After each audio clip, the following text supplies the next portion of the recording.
je commets des péchés, je ne peux pas me permettre de prier, c'est hypocrite. Je fais telle ou telle chose, je ne peux pas me permettre de prier, c'est hypocrite. La première des actions sur laquelle le serviteur rendra au jour de la résurrection des comptes, ce n'est autre que as-salah. Poursuis avec moi. Dans le même hadith, le prophète alayhi salatu wassalam nous rappelle que salah c'est la clé al-miftah. Et il dit, si elle est complète, si elle a été accomplie complètement, c'est-à-dire à son temps, avec un minimum de concentration, d'humilité, comme il se doit, en respectant bien sûr, comme il se doit, les piliers et les obligations de la prière, celui qui l'aura accompli, la prière, eh bien le reste de ses actions seront acceptées. Allah. Donc les actions dépendent de quoi? As-salah. Et il dit, quant à celui qui ne l'aura pas accompli complètement, eh bien le reste de ses actions, eh bien seront rejetées. L'importance de quoi? As-salah, la prière. Et cela nous rappelle que tes actions, eh bien, dépendent quelque part de quoi? As-salah. Donc te dis pas, je fais ce... Commence par ta prière, c'est la base, c'est le début. C'est la première des choses sur laquelle tu rendras des comptes au jour de la résurrection. Fais-la au mieux. Si tu ne peux pas parce que tu es malade, tu peux toujours prier. Mais il y a des permissions qui ont été explicites dans les textes prophétiques et coraniques. Si tu ne peux pas prier debout, prie assis. Si tu ne peux pas prier assis, prie allongé. Si vraiment tu ne peux pas prier dans son premier temps, eh bien il y a un temps assez large pour les prières. Tu peux retarder la prière tant qu'elle ne sort pas de son temps. Ala kulli hal. Efforce-toi, ya Abdallah, c'est pour ton bien, c'est pour emporter avec toi un gros bagage. Efforce-toi d'accomplir as-salah. Le prophète alayhi afdalus salati wa askat taslim nous a rappelé, ahibbati fillah, que la prière est tellement importante que la personne doit vivre avec la prière et mourir aussi avec la prière. Lui-même alayhi salatu wa salam, wa huwa man huwa alladhi ghufira lahu ma taqaddama min dhanbihi wa ma ta'akhkhar.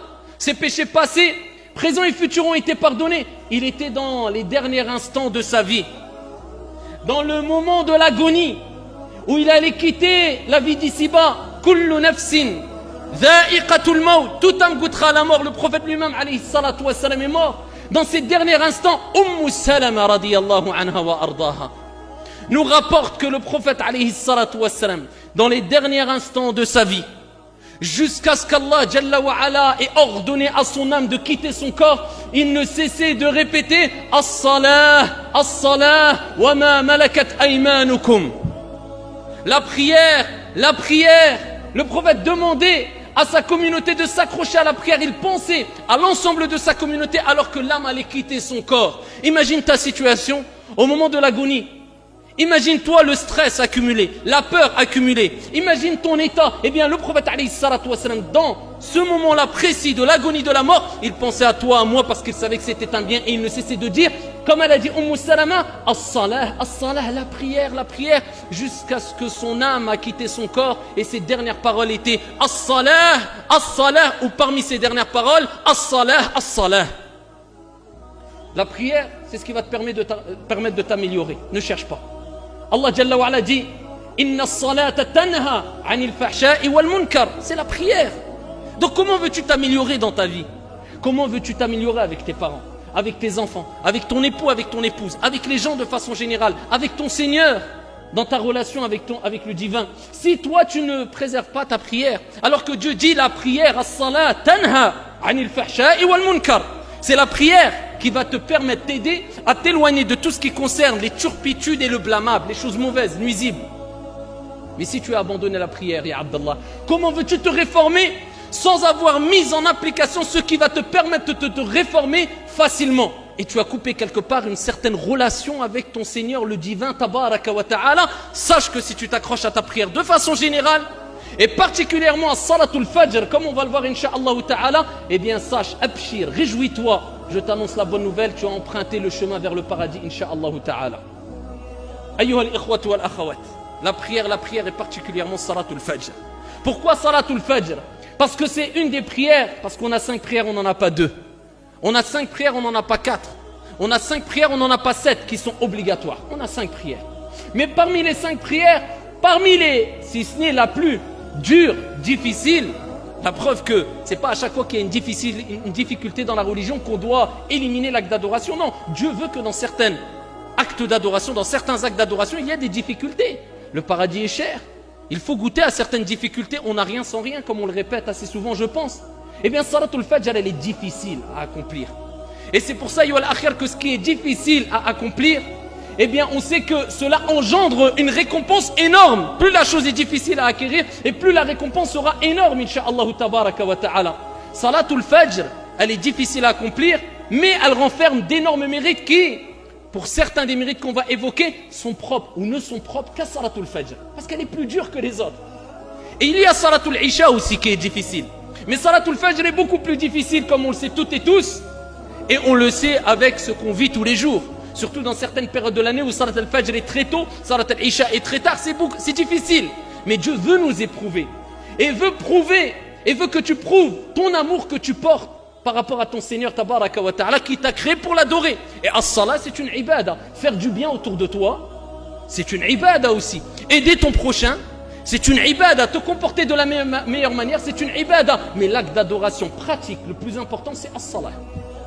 Et parmi les prières les plus importantes, c'est Salatul Fajr.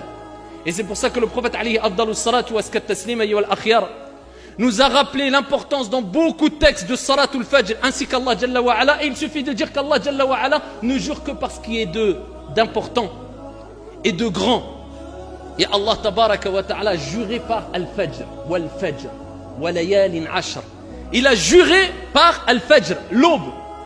Et le prophète alayhi afdalus salatu wa askat taslim nous a rapporté des textes, ayyuhal akhyar, qui nous rappellent qu'il est important de se lever pour Salat al-Fajr et de courir vers la récompense et le mérite de Salat al-Fajr pendant que la majorité des gens dorment. Ah, ça, c'est pas pour tout le monde cette récompense. C'est pas pour Dieu a voulu qu'elle soit réservée à une catégorie de personnes, qu'Allah Jalla wa Ala fasse qu'on fasse partie d'eux. Eh bien, il dit alayhi salatu wa salam à titre d'exemple. Dans le hadith rapporté fi Sahihain, rapporté par Al-Bukhari wa Muslim. Les anges se relaient auprès de vous la nuit et le jour. Les anges, al-malaïka, ils se relaient auprès de toi, auprès de moi, auprès de nous, la nuit et le jour. Et ils se rencontrent. As-salat al-asr et as-salat al-fajr. C'est les deux prières dans lesquelles les anges, al-malaïka, se rencontrent. Et les anges qui ont passé la nuit auprès de toi, qui ont attesté qu'est-ce que tu faisais à l'heure de l'Fajr, remontent vers leur Seigneur Tabaraka wa Ta'ala, qui, Allah Jalla wa Ala, les interroge, bien qu'Allah Tabaraka wa Ta'ala en a connaissance de la réponse. Il interroge les anges, al-malaïka, et il dit, comment avez-vous laissé mes serviteurs? Et là, les anges qui ont attesté que tu étais réveillé à l'Fajr, pas en train de dormir, eh bien diront à leur Seigneur Tabaraka wa Ta'ala, ya Allah, on est parti alors qu'il priait, et on est revenu et on l'a trouvé en prière. Et donc là, c'est comme si Allah Jalla wa Ala te rappelait que si tu préserves tes prières de l'Fajr jusqu'à l'Isha, eh bien les anges vont attester que tu as passé quelque part ta journée en prière. Donc c'est pour cela qu'il est important, ahibbati fillah, de préserver pas une ou deux, mais les 5 prières, et particulièrement les prières où le prophète alayhi salatu wassalam a mis le doigt dessus, a insisté, a rappelé le grand mérite qu'il renferme, particulièrement al-Fajr, al-Asr, al-Isha, et si tu peux fi jama'a, en groupe. Et donc, que dire de l'état de la personne? Et que dire de la situation de la personne qui les anges attestent devant Allah Jalla wa Ala comme quoi il était en train de dormir? Comment avez-vous trouvé Foulan? Ya Allah, on l'a trouvé en train de dormir et on est revenu, il était insouciant, ou il s'est détourné, ou il dormait encore. Juste penser à cela, ça doit créer un certain sentiment de mal à l'aise, un certain sentiment de gêne. Ici, ça doit te pousser quelque part à te sentir un peu irrespectueux quelque part vis-à-vis de ton Seigneur Tabaraka wa Ta'ala. C'est la moindre des choses. Le prophète alayhi afdalus salatu wa askat taslim, il nous dit Bashiril masha'in. Encore pour Salat al-Fajr, annonce la bonne nouvelle à qui? À ceux qui se dirigent vers les mosquées, qui marchent, al-masha'in. Laquelle bonne nouvelle? Bin nouri tam, d'une lumière complète. Yawm al-qiyamah, au jour de la résurrection, quand les gens sortent ici de chez eux et ils se retrouvent dans l'obscurité, dans les ténèbres de la nuit, eh bien sache que cette obscurité se transformera, insha'Allah tabaraka wa ta'ala, en nour, en lumière, au jour de la résurrection, le jour où les gens chercheront de la lumière. Mais tu auras de la lumière par rapport aux bonnes actions, par rapport aux œuvres que tu auras accomplies ici-bas. Eh bien Allah, il te dit, quand tu te lèves le matin et que tu te retrouves dans l'obscurité et tu te diriges vers un endroit pour accomplir la prière, eh bien cette lumière sera une lumière, cette obscurité sera une lumière pour toi. Yawm al-qiyamah bi'idhnillahi tabaraka wa ta'ala. Le prophète alayhi afdalus salati wa azka taslim. Il nous dit aussi, celui qui prie salat al-isha fi jama'a, celui qui prie la prière du isha, la dernière prière, en groupe, c'est comme s'il avait prié la moitié de la nuit. Il a fait qiyamul layl, ici la moitié de la nuit. Et celui qui prie man sala al-fajr fi jama'a, en groupe. Et en groupe à la base c'est dans les mosquées. Et Al-Jumhur ne considère pas obligatoire, c'est-à-dire pécheur, celui qui ne vient pas à la mosquée pour la prière en groupe, tant qu'il y a un groupe qui l'accomplit. Mais ça reste qu'il s'est privé, si on prend l'avis de la majorité, d'un énorme bienfait. Et si on prend l'avis minoritaire, qui est un avis fondé aussi, des preuves solides, ils sont aussi, eh bien c'est obligatoire.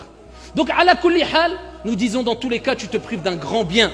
Et il suffit de rappeler ce hadith où le prophète alayhi salatu wa salam nous dit, celui